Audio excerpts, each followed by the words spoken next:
On the evening of December 12, 2003, in the quiet clinical corridors of Somerset Medical Center in Somerville, New Jersey, the long-hidden pattern of Charles Cullen's killings finally began to surface. Nurses moved through their shifts with practiced calm, monitors hummed softly, and the night staff prepared for another routine transition. Yet beneath that fragile order, administrators had been tracking a series of unexplained cardiac arrests, events occurring in patients who had not been unstable, patients who should not have died. 2 months earlier, in October 2003, a patient named Father Henry Gall had suffered a sudden, catastrophic decline. His blood tests revealed lethal levels of digoxin, a cardiac medication that had not been prescribed to him. Around the same time, another patient, Eleno Vargas, recovering steadily, collapsed without warning, showing the same abnormal toxicology. The episodes were isolated only in appearance. To the hospital's pharmacy, they hinted at a quiet rupture in protocol, a series of withdrawals and administrations that made no clinical sense. The turning point came when the hospital's medication dispensing system recorded Cullen accessing drugs far outside the scope of his assigned patients. He withdrew medications such as digoxin and insulin, but returned them without apparent use.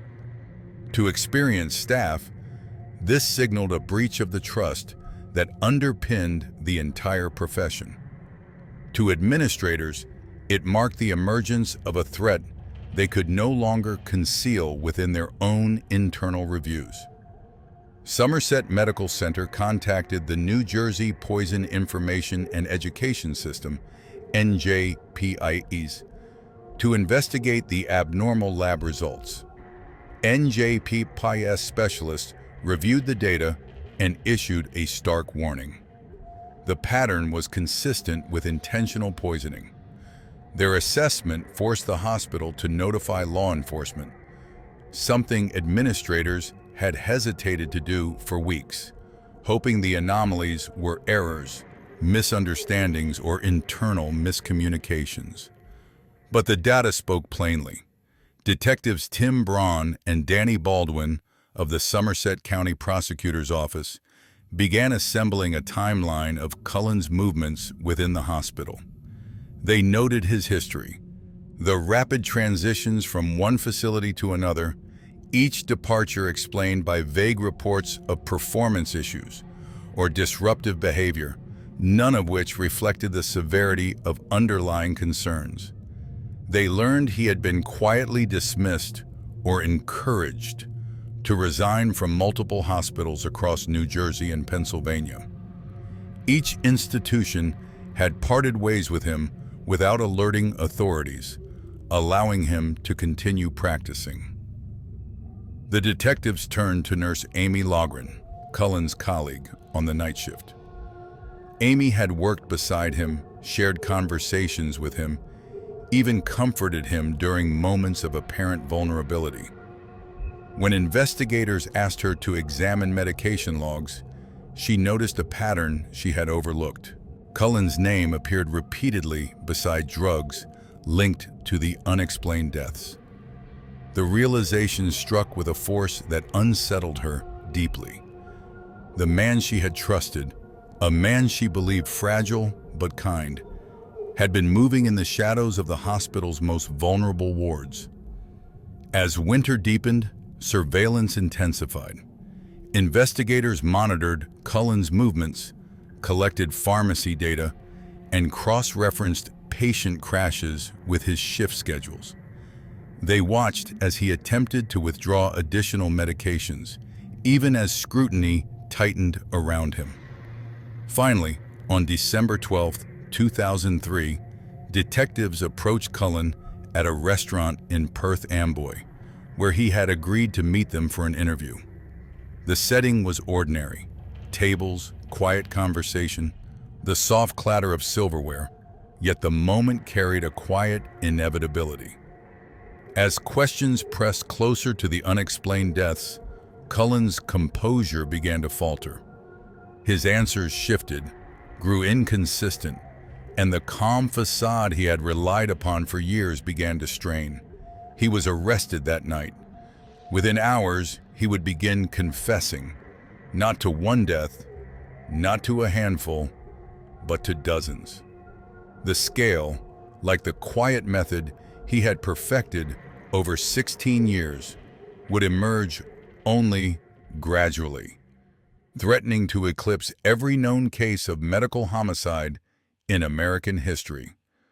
Charles Edmund Cullen was born on February 22, 1960, in West Orange, New Jersey, the youngest of 8 children in a family strained by poverty, instability, and quiet grief. His father, a bus driver, died when Charles was only 7 months old, leaving the household under the weight of financial hardship and emotional exhaustion. His mother, Florence, worked long hours to support the family, moving them frequently across New Jersey in search of stability that never lasted. From an early age, Cullen appeared isolated, withdrawn, and unusually fragile. He struggled to fit into school environments, tormented by classmates who sensed his vulnerability. Teachers described him as intelligent but deeply anxious, a child who seemed more comfortable alone than among peers. He spent hours by himself, avoiding eye contact, drifting through classrooms as though observing life from a distance he could not cross. Tragedy struck again when Charles was 17. His mother, the central anchor in his life, died suddenly in a car accident on an icy morning. The police notified the family without allowing them to see her body, a decision that left Cullen unsettled for years. He later described this moment as a rupture, a point after which he felt permanently displaced. The sense of abandonment he carried intensified, shaping the quiet instability that would follow him into adulthood. Soon after her death, Cullen enlisted in the U.S. Navy, hoping for structure and belonging. Instead, he found himself overwhelmed by the rigid discipline and social closeness of military life. Stationed aboard the submarine USS Woodrow Wilson, Cullen displayed erratic behavior, including self-harm attempts and episodes that left fellow sailors uneasy. He was hospitalized multiple times for psychological evaluation and eventually discharged in 1984 under conditions described as honorable but not suitable. Cullen then pursued nursing, enrolling in the Mountainside Hospital School of Nursing in Montclair, New Jersey. Academically, he excelled. Professionally, he showed competence and diligence. Colleagues noted his quiet demeanor, his willingness to take difficult shifts, and his tendency to form deep attachments with patients. Yet beneath this surface lay an emotional volatility that manifested in troubling ways. He attempted suicide multiple times, often after periods of workplace stress or personal conflict. Each incident documented but never addressed with long-term intervention. He married briefly and had 2 daughters, but the relationship dissolved under the weight of financial distress, psychological instability, and behavior his wife later described as controlling and unpredictable. The collapse of his marriage pushed him deeper into isolation, though he maintained an outward facade of calm professionalism at work. By the late 1980s, Cullen began his first nursing position at St. Barnabas Medical Center in Livingston, New Jersey. The environment offered him something he had never possessed: structured authority over vulnerable patients, access to powerful medications, and the trust of colleagues who saw in him nothing more than a soft-spoken, diligent nurse. Yet within this controlled clinical environment, something began to shift.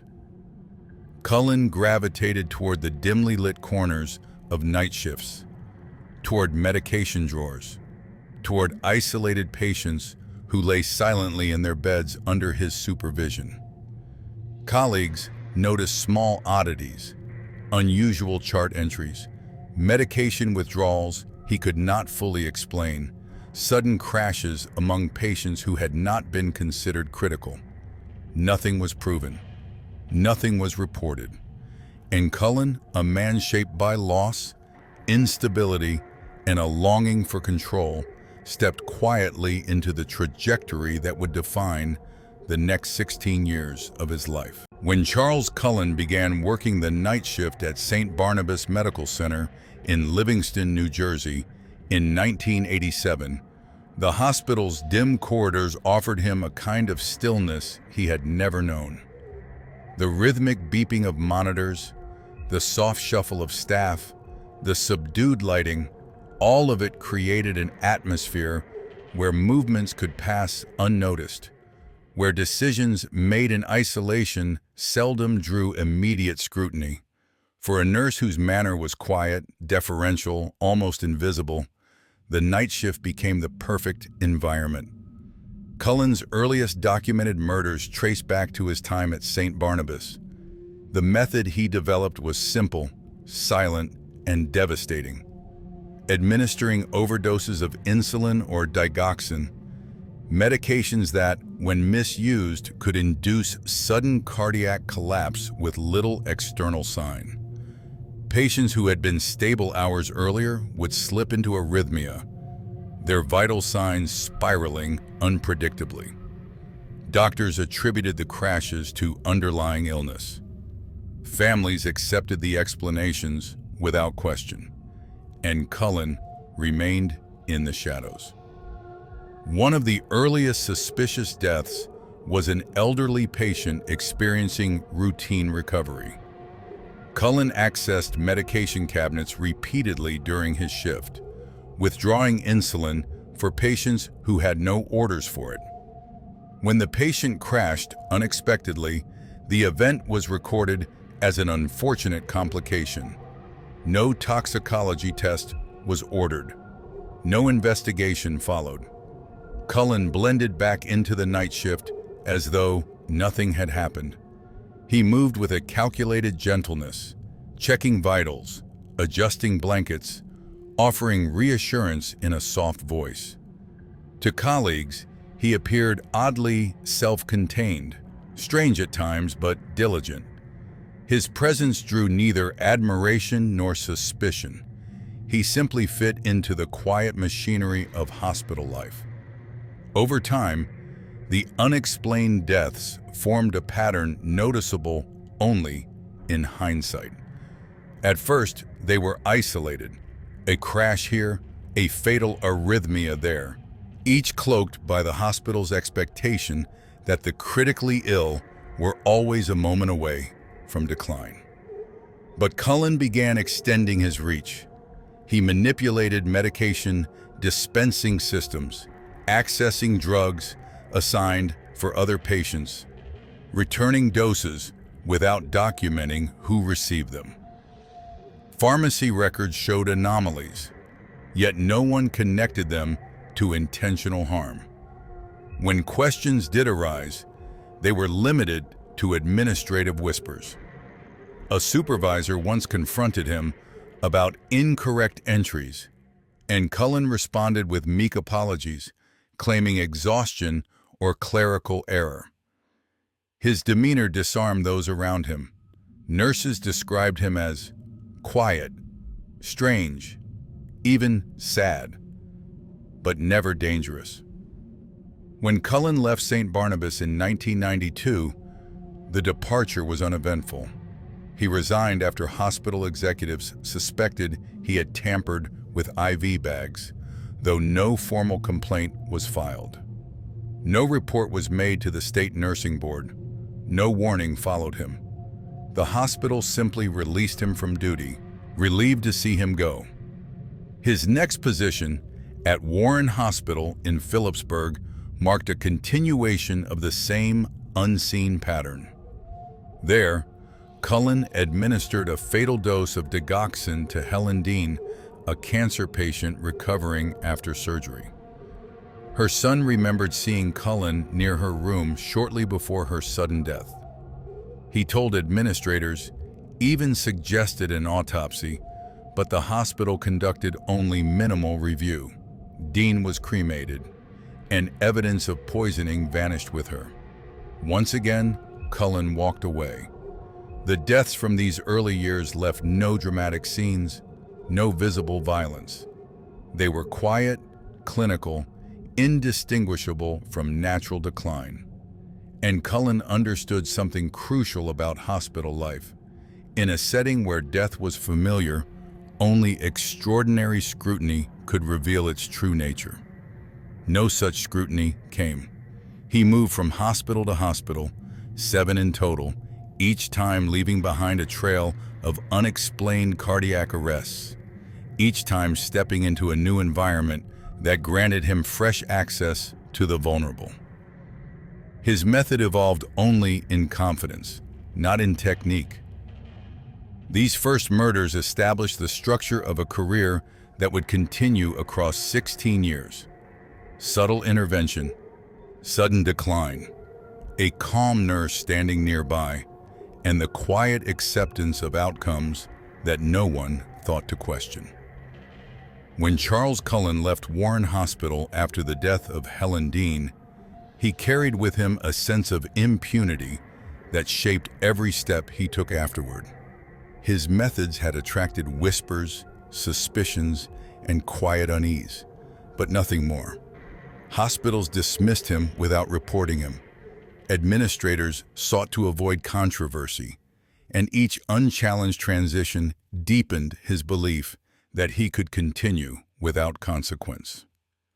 In 1993, Cullen joined Hunterdon Medical Center in Flemington, New Jersey.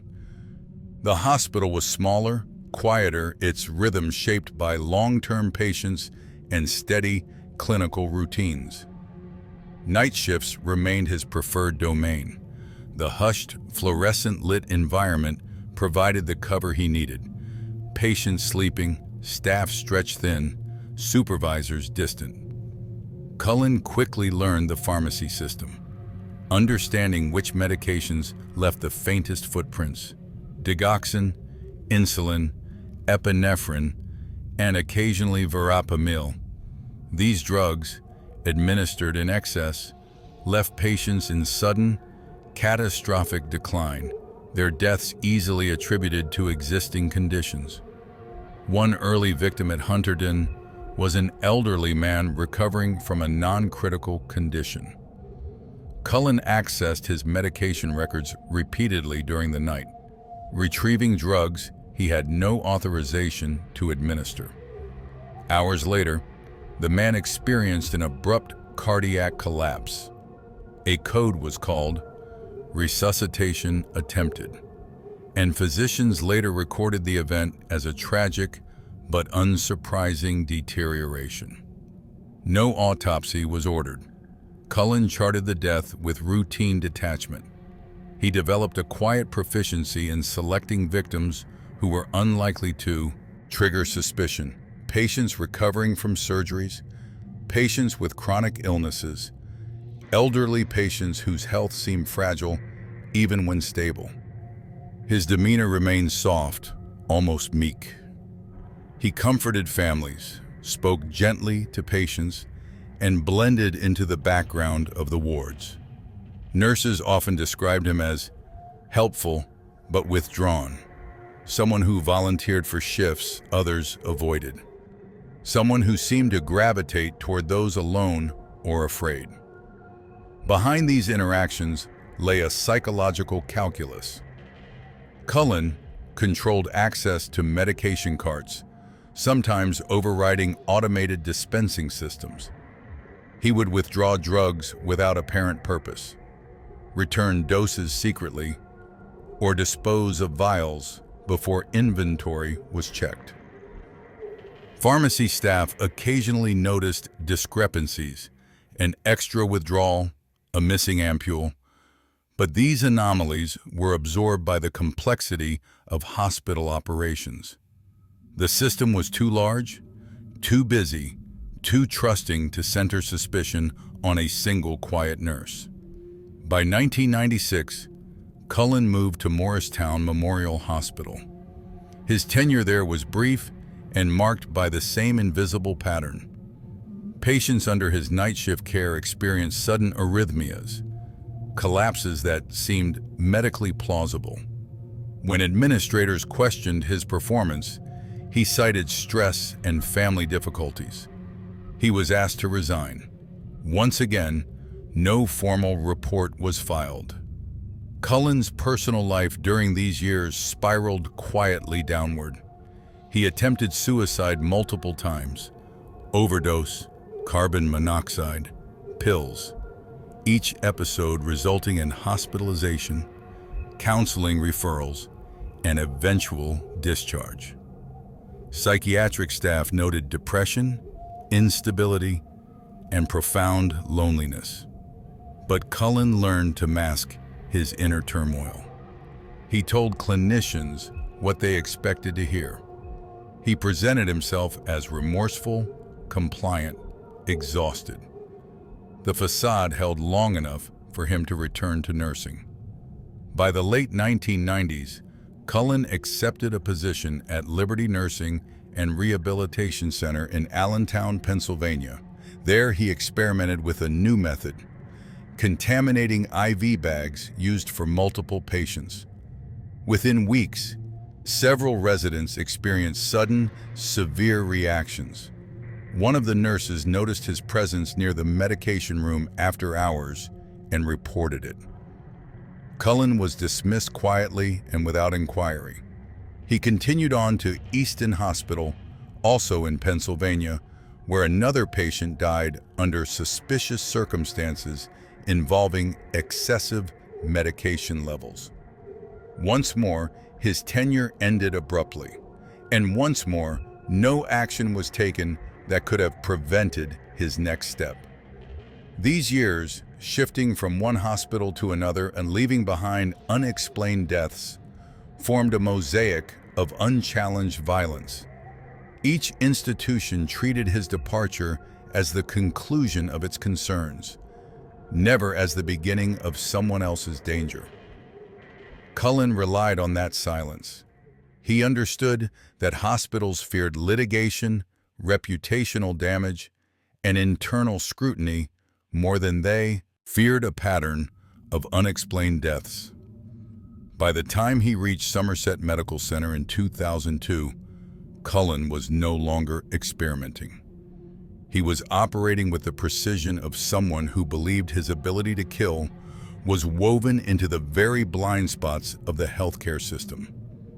His first murders had laid the foundation. The escalation that followed would become the deadliest known killing spree by a healthcare worker in American history.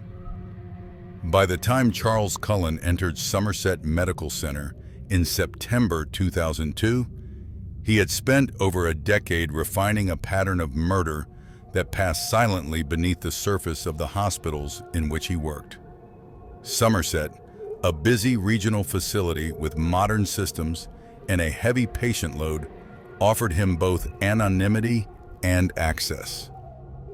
He began his shifts quietly, blending into the rhythm of the ward as though he had always belonged there. His colleagues noted nothing unusual, just another experienced night nurse who preferred to work in the stillness of dim hallways and softly glowing monitors. His earliest murders at Somerset followed the same pattern he had established for years, but now his methods had grown more confident, more deliberate. He targeted patients who were stable, often improving, individuals who had no medical reason for sudden collapse. Digoxin, his favorite drug, was easy to access, its presence in the cardiac ward almost expected. Administered in small doses, It strengthened weak hearts.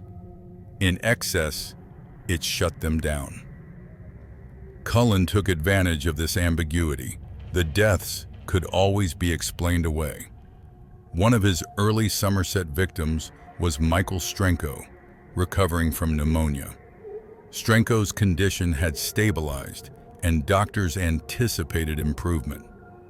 Yet during Cullen's shift, he suffered a sudden cardiac arrest. No one suspected foul play. The elderly often declined without warning, and the hospital was accustomed to unpredictable outcomes. Cullen documented the event with clinical detachment. There was no indication in the chart of unauthorized medication, yet pharmacy logs later revealed that Cullen had withdrawn digoxin without corresponding orders. Another patient, Ottomar Adi Michelson, 80 years old, was admitted for a non-life-threatening condition. His recovery had been steady. Cullen visited him multiple times during the night. By morning, Michelson was dead. The cause was listed as cardiac complications. Only later, during the investigation, did toxicology reveal lethal digoxin levels inconsistent with any prescribed treatment. Cullen's confidence grew with each unchallenged death. He mastered the hospital's Pyxis medication dispensing system, learning how to withdraw drugs without generating immediate suspicion. He accessed medications for patients not under his care, withdrew excessive quantities, returned unused doses, or canceled transactions to obscure his intent. His movements blended into the normal flux of night shift work. Nurses retrieved medications constantly. The system's logs, though precise, were rarely analyzed in real time. Cullen also experimented with insulin, administering it to non-diabetic patients. The resulting hypoglycemia could mimic natural decline, especially for those already ill. One patient, Cynthia Way, became severely hypoglycemic during Cullen's shift, despite no medical need for insulin. She survived after aggressive intervention, one of the few who did. At the time, her crash was attributed to a metabolic complication. Only later would investigators link Cullen to the unexplained insulin withdrawals that preceded her collapse. As the months passed, a quiet unease began to settle among some staff members. Cullen spent increasing amounts of time near medication storage, logged unusual access to drugs, and appeared emotionally unstable, swinging between withdrawn silence and intense agitation. A pharmacist noticed patterns in medication orders that did not align with patient needs.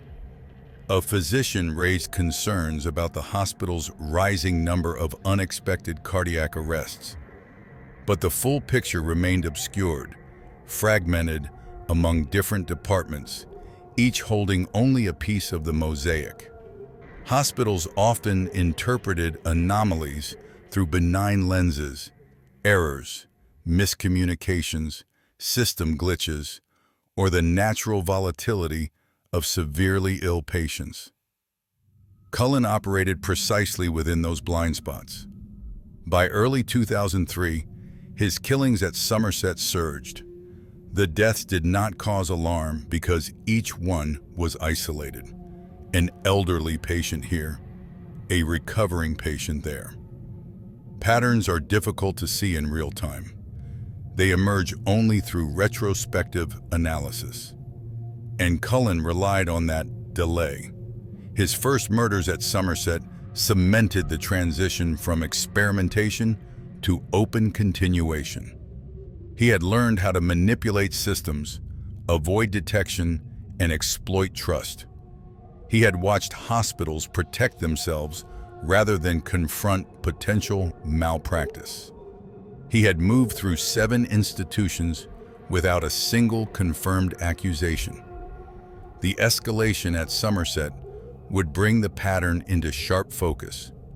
But first, Cullen would continue killing with the calm certainty of someone who believed, after 16 years, that no one would ever look closely enough to see what he had done. By mid-2003, the quiet rhythm of Charles Cullen's killings at Somerset Medical Center had intensified into a steady, chilling pattern. Among the night shift staff, murmurs of unease had begun to circulate. Too many codes, too many sudden deteriorations, too many patients who seemed stable 1 hour and irretrievably lost the next. Cullen moved through the ward with the same soft-spoken composure, but those who observed him closely felt something uneasy beneath the surface. A tension in his movements, a restlessness that seemed to grow with every shift. The escalation began with subtle shifts in behavior. Cullen accessed medications with increasing frequency, not just for his assigned patients, but for those in adjacent wings. He stood for long stretches at the Pyxis machine, withdrawing drugs he should not have needed. Digoxin, insulin, epinephrine, and even vials of norepinephrine. He often returned doses unused, a pattern pharmacy staff later recognized as a red flag. But at the time, the withdrawals blended into the normal pace of a busy hospital night. Questions were raised, yet no formal action followed. The deaths reflected his growing boldness. In June 2003, Gilbert "Gil" Malewski, a man recovering from pneumonia, died abruptly after showing signs of steady improvement. Toxicology later revealed digoxin poisoning. Cullen had been on shift that night. He had accessed the medication cabinet repeatedly in the hours leading to the collapse. At the time, physicians classified the death as unexpected but medically plausible. Later that summer, Eleno Vargas, admitted for respiratory issues but responding well to treatment, crashed during Cullen's shift under circumstances that defied clinical logic. Investigators would eventually uncover unauthorized insulin withdrawals from Cullen shortly before Vargas declined. Around this same period, staff grew increasingly uneasy about the rise in catches, cardiac events that seemed to have no precipitating cause. Cullen was often nearby, offering assistance during codes with calm efficiency. Yet his presence in so many crises felt uncanny. One nurse recalled noticing him lingering near a patient's room minutes before an alarm sounded. Another noticed him taking an unusual interest in IV bags and saline lines, adjusting drips he had no reason to manage. In September 2003, the escalation crossed a threshold the hospital could no longer ignore. Father Henry Gall, a beloved local priest, crashed suddenly despite being medically stable. Blood samples revealed lethal levels of digoxin, levels impossible to justify. The abnormal toxicology results reached the desk of the hospital pharmacist, who brought them to Somerset's administration. It was the first time Cullen's actions collided directly with evidence strong enough to generate structural alarm. The hospital contacted NG Poison Control, whose specialists examined the data and issued a grave assessment. The pattern was consistent with intentional poisoning. The conclusion forced Somerset to confront what staff had silently feared and administrators had resisted acknowledging. A nurse, one of their own, might be killing patients. Yet even with this warning, the hospital hesitated to take decisive action. Bureaucratic caution, fear of liability, and the institutional instinct to handle problems internally slowed the response. Cullen continued working shifts for weeks after the poison control alert, He moved among patients with the same quiet demeanor, unaware, or perhaps unconcerned, that scrutiny around him had begun to tighten. During this period, his killings reached their highest pace. Elderly patients, post-operative patients, individuals recovering from minor conditions, their deaths fit no medical pattern except Cullen's presence. The escalation was methodical. He chose victims at random or according to a shifting internal narrative known only to him. Some he described later as mercy killings. Others, he admitted, were chosen simply because he could. By October 2003, administrators monitored him more closely. Pharmacy logs were reviewed. Patient crashes were logged meticulously. Cullen's night shift colleagues, including Amy Logren, noticed increasing irregularities in his behavior, episodes of agitation followed by eerie calm, periods where he hovered near medication stations with no clear purpose. The escalation was no longer invisible.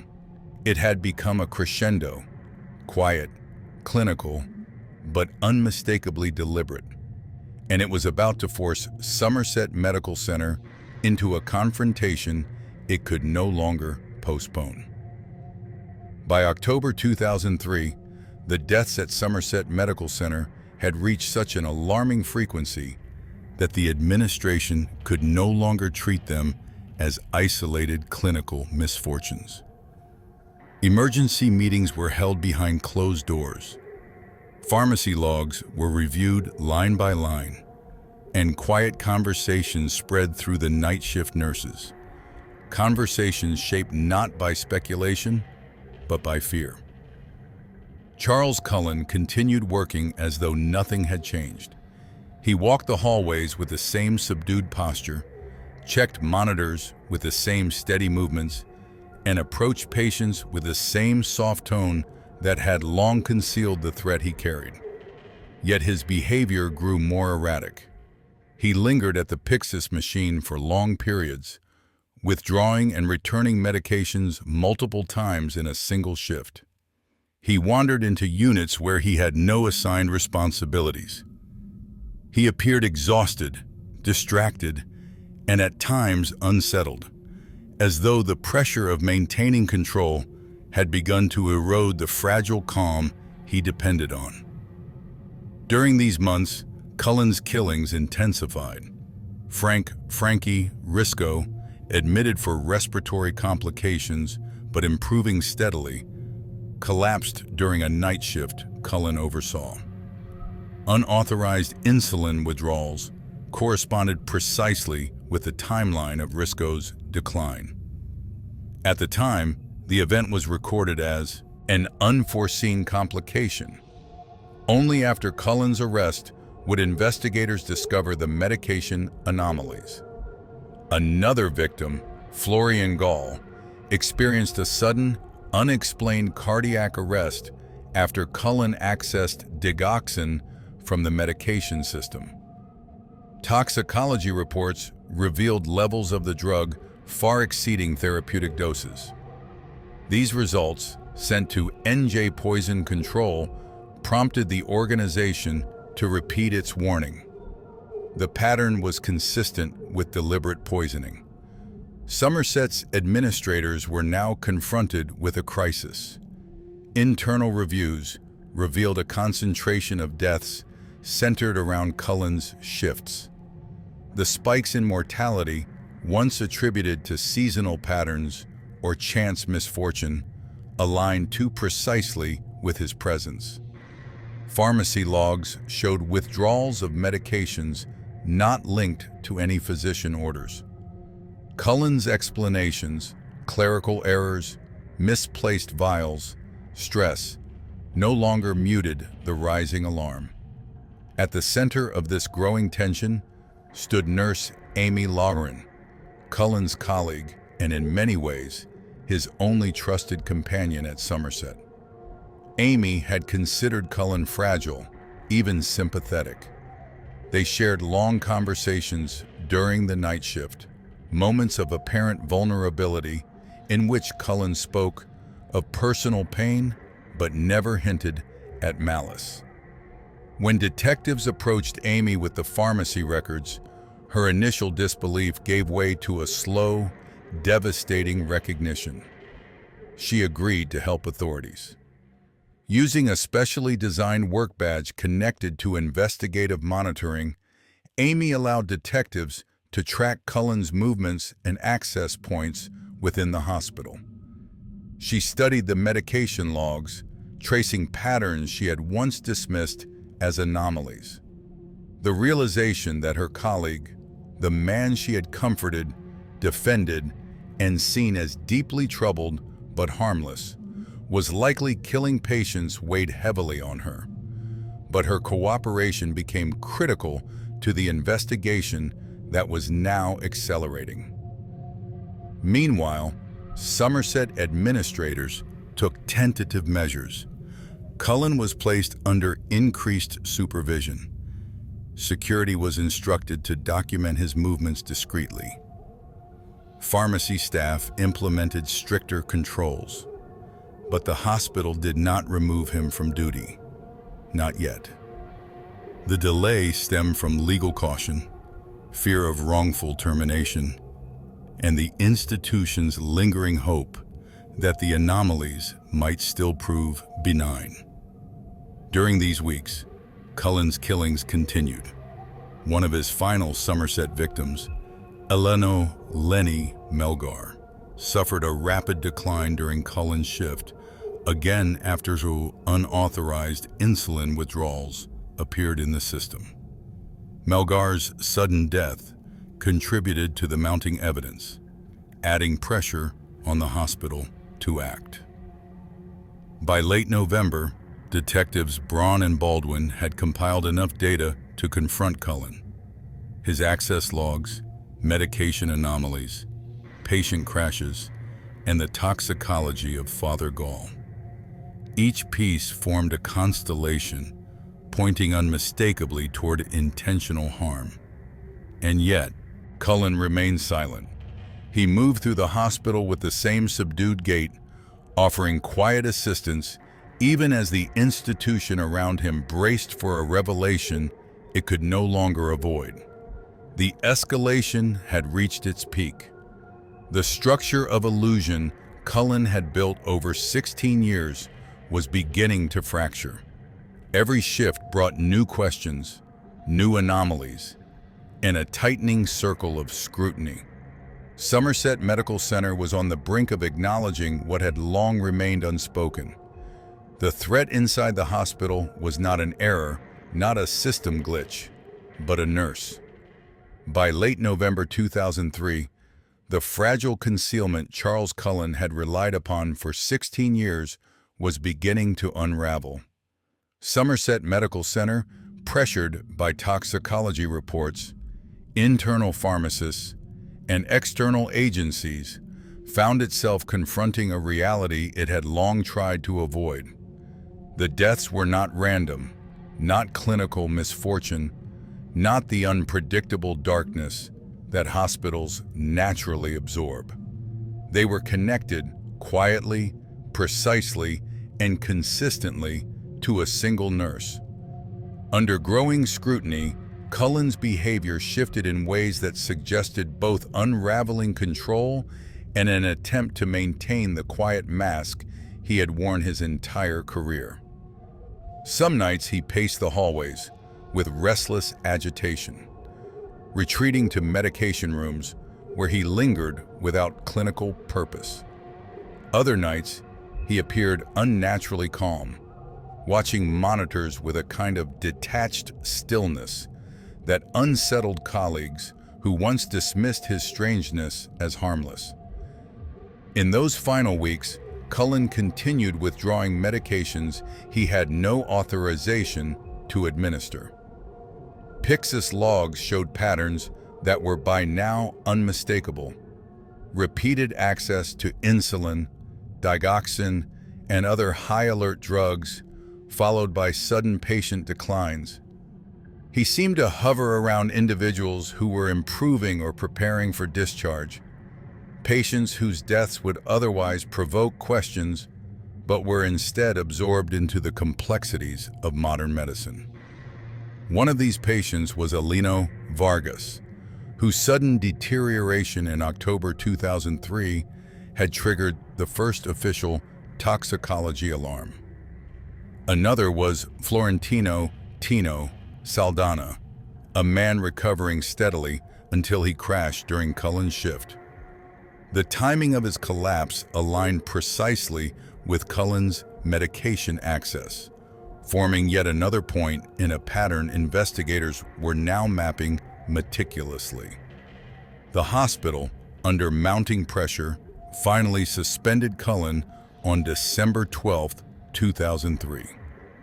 The decision came hours before detectives met him for what would become the pivotal interview in the case.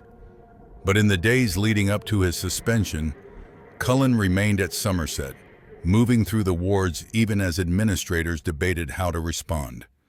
The delay, later criticized in official reviews, reflected a broader institutional hesitation rooted in legal caution and a discomfort with confronting wrongdoing within the medical profession.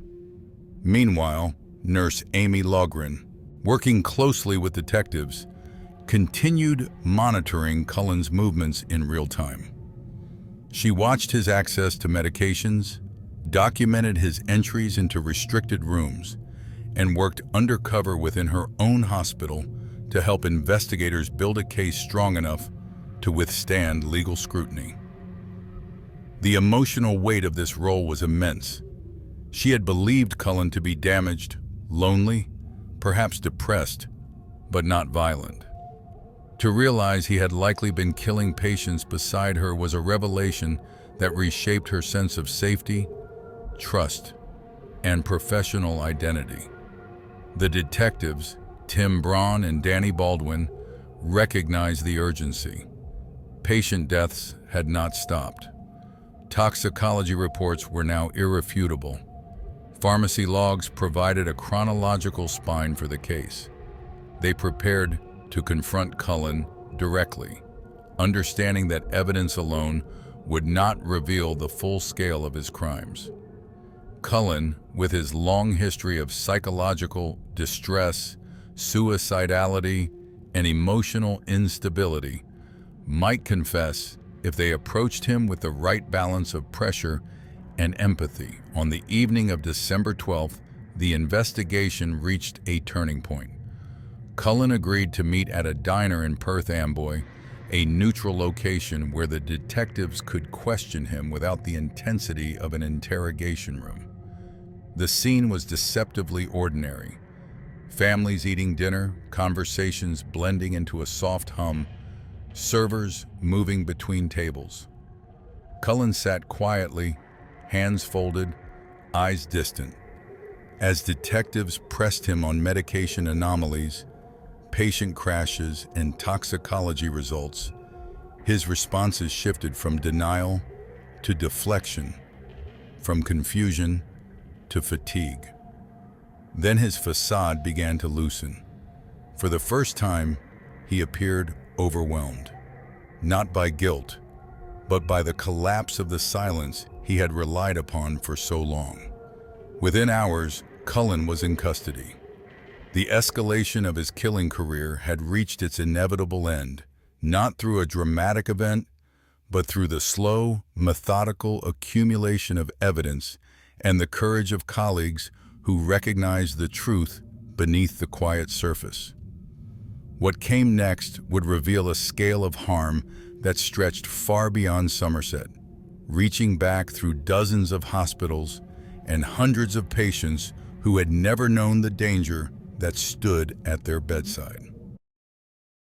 When Charles Cullen was placed in custody on the night of December 12, 2003, the investigation that followed unfolded with a gravity that reflected not only the crimes themselves, but the institutional silence that had allowed them to continue for 16 years.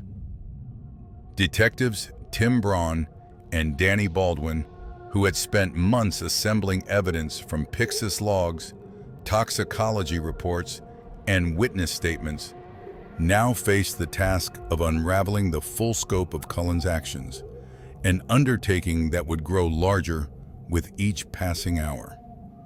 During the first formal interview, Cullen sat quietly, his demeanor subdued, his eyes unfocused. He did not demand a lawyer. He did not protest.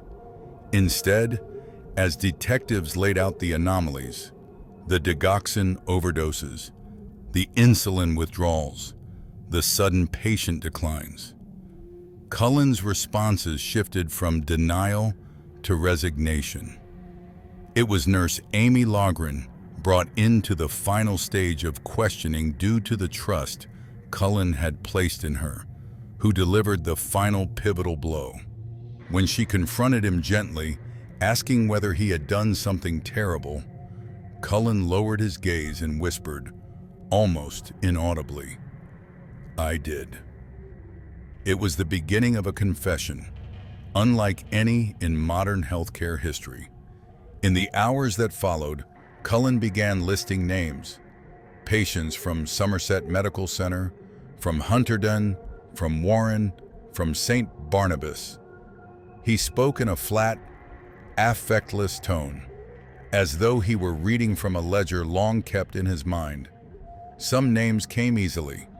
Others emerged slowly, tied to fragmented memories of night shifts, medication drawers, and quiet rooms where patients slept unaware of the danger beside them. Detectives quickly realized the magnitude of what they were hearing. Cullen was not confessing to a handful of murders. He was indicating a pattern that stretched across 7 hospitals, 2 states, and more than a decade. The numbers were staggering. Cullen estimated he had killed around 30 or 40, though his tone suggested he was uncertain. Investigators understood immediately that the true number could be far higher. In the days after his arrest, the Somerset County Prosecutor's Office mobilized multiple law enforcement agencies. Toxicologists, forensic accountants, pharmacists, state investigators, and federal analysts were brought in to examine years of medical records, dispensing logs, and death certificates.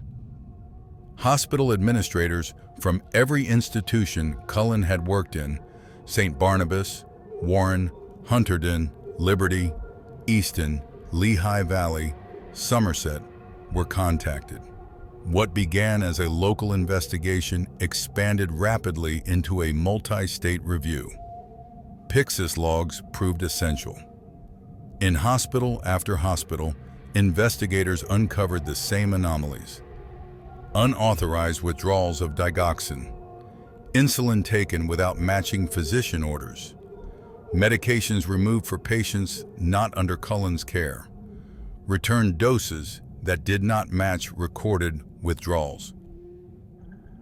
High alert, drugs accessed at times that correlated with sudden patient crashes. The evidence aligned too precisely to be coincidence. As investigators traced Cullen's employment history, a troubling pattern emerged. Each hospital had experienced unexplained deaths. Each had documented concerns, suspicious medication withdrawals, sudden patient declines, irregular chart entries. And each hospital, rather than notify authorities, had quietly dismissed Cullen or allowed him to resign. This pattern of institutional deflection, later termed a failure cascade, became one of the central themes of the case. Meanwhile, Cullen continued providing information. His confessions were not linear, but fragmented, drifting across years and locations. He spoke of patients he claimed he had helped, using the ambiguous term to describe both mercy killings and acts committed without explanation. Some victims he remembered vividly. Others were reduced to brief descriptions: a room number, a medication, a face glimpsed under fluorescent light. Families began to be notified. Some responded with disbelief, others with a sense of recognition that clarified moments they had never fully understood. The grief that followed was compounded by the quiet magnitude of the betrayal. A nurse entrusted with care had instead used that trust to mask his killings. As winter deepened, the investigation continued to widen. Prosecutors prepared charges. Toxicologists re-examined preserved samples. Hospitals issued statements acknowledging their role in allowing Cullen to move through the system unchecked. And through it all, one truth became increasingly clear. The arrest at the Perth Amboy Diner had revealed only the surface of an epidemic of silent clinical homicide that had gone unnoticed for years. In the weeks following his arrest, Charles Cullen's confessions continued to unfold in slow, disquieting layers. Detectives Braun and Baldwin conducted multiple interviews, each session revealing new victims, new hospitals, and new details about the methods he had concealed under the routine structure of clinical care. It became clear that Cullen's crimes were not an isolated anomaly within a single institution, but a pattern that had moved silently through the healthcare systems of New Jersey and Pennsylvania, leaving behind a trail of deaths that had been accepted as unfortunate but unsurprising outcomes of illness. Investigators turned their attention to Cullen's employment history, scrutinizing his movements from one hospital to another. At St. Barnabas Medical Center, where his career began, administrators had quietly forced his resignation after discovering contaminated IV bags. At Warren Hospital, the unexplained death of Helen Dean had prompted her son to raise concerns the hospital dismissed. Hunterdon Medical Center had documented unusual medication withdrawals. Liberty Nursing Center had dismissed him after a cluster of reactions linked to adulterated IV bags. At Lehigh Valley Hospital, his departure was described as a relief, though no formal complaint followed. And at Somerset Medical Center, the spikes in mortality had been evident for months before investigators were contacted. As law enforcement pieced together this timeline, a troubling pattern emerged. Each institution had recognized something was wrong, but none had reported him. Internal reviews were conducted quietly. Suspicious incidents were documented, then buried. Administrators, fearful of lawsuits or reputational damage, chose private dismissals over public warnings. In many cases, Cullen's behavior was noted as erratic or concerning, but the full implications were never confronted. This systemic reluctance created a corridor of opportunity for Cullen, allowing him to move undetected from one vulnerable population to the next. Forensic analysts began reconstructing cases that no one had previously considered criminal. They examined patient charts, cross-referenced medication logs, and compared Cullen's shift schedules with the timing of unexplained deaths. Patterns emerged with mathematical clarity. At Hunterdon, a series of cardiac arrests clustered around nights when Cullen worked. At Warren, insulin signatures pointed to intentional overdose.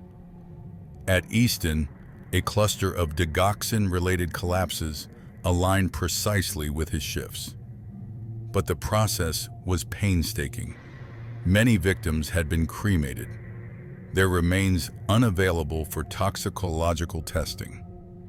Others had died in facilities where record-keeping was inconsistent.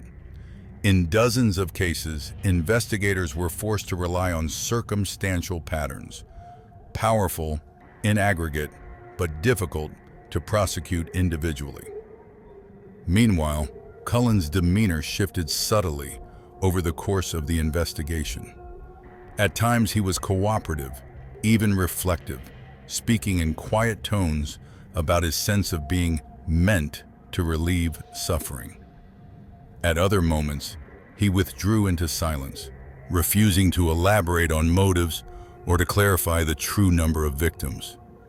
Detectives came to understand that his confessions were shaped as much by his psychological instability as by any desire for transparency. His estimates varied wildly. He described some acts as helping patients, others as impulsive, and others simply as mistakes. He offered no coherent rationale. During this period, the role of nurse Amy Logren grew increasingly visible. She provided investigators with crucial insights into Cullen's behavior on the ward, his emotional volatility, his unusual presence around certain patients, his late-night movements near medication storage. Her willingness to confront the reality of his actions, despite having once been his closest colleague, became essential to prosecutors constructing a narrative that would hold up in court. As the scope of Cullen's killings became public, media coverage intensified. The image of the killer nurse, captured national attention, but investigators remained focused on the deeper reality. Cullen had exploited systemic weaknesses across multiple institutions, and his crimes reflected not only personal pathology, but structural vulnerability. By early 2004, the Somerset County Prosecutor's Office was prepared to file formal charges. Cullen would be indicted on counts of murder and attempted murder tied to the clearest cases, those with incontrovertible toxicology, documentation, and confession. Yet investigators understood that the formal charges represented only the visible portion of a much larger truth. Behind them lay a vast constellation of deaths, quiet, clinical, accepted without question, each shaped by a man whose presence at the bedside had once seemed gentle, unassuming, and safe. The aftermath of Cullen's capture had begun to expose not only the crimes themselves, but the system that had failed to stop him. By early 2004, the investigation into Charles Cullen had grown into a multi-agency effort of unusual breadth and urgency. Detectives from New Jersey and Pennsylvania, federal analysts, hospital auditors, and toxicology experts worked in parallel, attempting to quantify a killing spree that had unfolded silently across 16 years of medical practice. The complexity of Cullen's crimes, committed within trusted institutions, concealed by clinical plausibility, and dispersed across numerous facilities, created an investigative challenge without precedent in American healthcare. Cullen, meanwhile, continued to provide information in measured, inconsistent fragments. Under questioning, he confessed to injecting patients with insulin, digoxin, and occasionally epinephrine, substances capable of producing rapid cardiac collapse. His tone remained flat, untroubled, almost documentary. When asked why he chose specific victims, he often responded with vague references to suffering or stress. At other times, he offered no justification at all. He seemed detached from the consequences, speaking as though recounting events that had occurred to someone else. Detectives soon learned that Cullen's cooperation came with limitations. He would acknowledge some murders readily, then refuse to elaborate on others. He corrected investigators on small details, dates, room numbers, but remained silent on deeper motives. His memory appeared selective. Some deaths he recalled with eerie clarity, while others he described only as one of the nights, or someone who wouldn't have made it anyway. The effect was unsettling. His confessions illuminated the pattern, but obscured its emotional contours. As investigators worked through his disclosures, they encountered institutional resistance from some of the hospitals where Cullen had been employed. Records were incomplete. Internal reports had been sealed. Administrators feared civil liability and reputational damage. At several facilities, staff recalled raising concerns about Cullen long before his arrest, concerns that were noted privately but never escalated to regulatory authorities. These failures, examined later in legislative hearings, revealed a system ill-equipped to confront misconduct in its own workforce. At Somerset Medical Center, the hospital that had finally triggered the investigation, administrators cooperated fully once law enforcement became involved. Toxicology results from Father Henry Gall and Eleno Vargas provided a solid foundation for prosecution. Pharmacy logs created a timestamp map of Cullen's actions. And nurse Amy Logren, whose work badge had been modified to help investigators track Cullen's access to medications, provided essential testimony about his behavior during their shifts together. As the investigation widened, the number of suspected victims grew steadily. Analysts reviewed death certificates, cross-referenced medication withdrawals, and examined Cullen's schedules across every institution he had worked in. Patterns emerged, clusters of unexplained deaths on nights when he was on duty, withdrawals of medications inconsistent with treatment plans, and documentation errors that align neatly with Cullen's presence.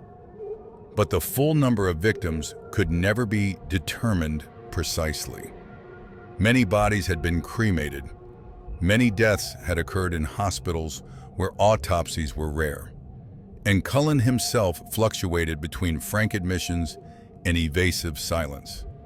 Ultimately, prosecutors focused on cases that met the highest evidentiary standards, assembling a set of charges resistant to legal challenge.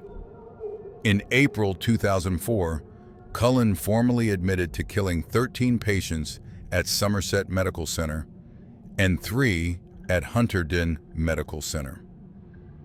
Additional charges followed as investigators uncovered new evidence. Though he hinted at dozens more, the confession totals reflected only those deaths for which toxicology and documentation aligned decisively. The arrest and unfolding investigation provoked a national reckoning. Hospitals across the United States re-examined medication dispensing systems, tightened oversight, and implemented stricter reporting standards for suspicious deaths. Cullen's case exposed vulnerabilities in healthcare oversight, prompting legislative reforms in New Jersey and Pennsylvania aimed at improving transparency in nursing employment records. For the families of victims, the aftermath brought a mixture of clarity and grief. Many had believed their loved ones had died peacefully under professional care. Now they confronted the truth that those final moments had been engineered by a nurse who moved through the wards with quiet intention. As prosecutors prepared for trial, Cullen remained in custody, his demeanor unchanged, calm, detached, and unresponsive to the enormity of the charges against him. But the silence he had maintained for 16 years was broken. The patterns he had concealed beneath the ordinary rhythms of hospital life were now revealed in stark detail. The investigation had reached its end. What remained was the final legal reckoning, a trial that would formalize, in the language of the court, the human cost of his quiet, calculated violence. When Charles Cullen entered the courtroom in 2004, the proceedings carried a tone of quiet inevitability.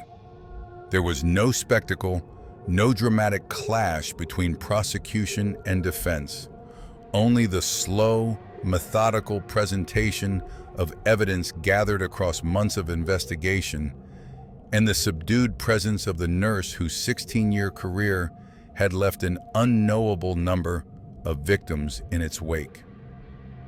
Cullen faced multiple counts of murder and attempted murder tied to patients at Somerset Medical Center and Hunterdon Medical Center.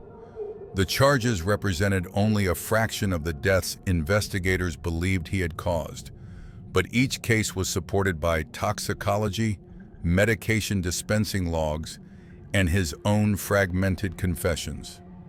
Prosecutors laid out the timeline with clinical precision: unauthorized withdrawals of insulin and digoxin, sudden cardiac arrests, altered documentation, and the quiet movements of a nurse who positioned himself at the bedside of the vulnerable. Cullen's demeanor remained unchanged. He appeared detached, speaking softly when addressed by the court, often avoiding eye contact. He waived his right to a jury trial. He offered no coherent explanation for his actions. At one hearing, when the families of victims confronted him, he responded not with remorse, but with silence, an absence of reaction that struck many as the final, unbridgeable distance between him and the lives he had taken. In December 2003, Cullen had begun cooperating with investigators. By March 2004, he formally pleaded guilty to the murders of 13 patients at Somerset and the attempted murder of 2 others. Additional charges followed from Hunterdon Medical Center, where he admitted to 3 more murders. In all, he entered guilty pleas across multiple counties: Somerset, Hunterdon, and later Lehigh and Northampton, acknowledging a total of 29 victims. Investigators believe the true number exceeded 40, possibly far more, but the charges reflected only those cases with definitive evidence. During sentencing hearings in March 2006, Cullen sat motionless as the judge addressed him with direct, measured condemnation. Families of the victims spoke of trust broken, grief compounded, and the impossible task of reconciling ordinary hospital deaths with the intentional acts that had caused them. Their statements carried an emotional weight that the courtroom absorbed in extended, heavy silences. Cullen was sentenced to 11 consecutive life sentences, with no possibility of parole for nearly 4 centuries. The judge ordered that the terms run back to back, ensuring he would never leave prison. Even in that moment, Cullen offered no remorse. When asked if he wished to address the court, he refused. He was transferred to New Jersey State Prison in Trenton, a maximum security facility where he remains housed under permanent administrative custody. His world, once defined by the dim hallways of night shift medicine, narrowed to the confines of a single cell. Yet the trial did more than formalize Cullen's punishment. It forced hospitals, legislators, and regulatory agencies to confront the systemic failures that had allowed him to move undetected for years. The legal reckoning became a catalyst for structural reform, a recognition that trust, without oversight, can become a conduit for unseen devastation.